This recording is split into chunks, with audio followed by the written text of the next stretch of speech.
Today I am gonna show you how to install Visual Studio Code in Kali Linux.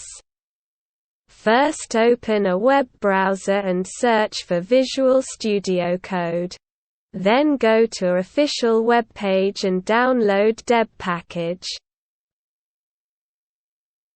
A few moments later. Next go to download location and open terminal. Type this code and press enter. Now you have installed Visual Studio Code on your Kali machine.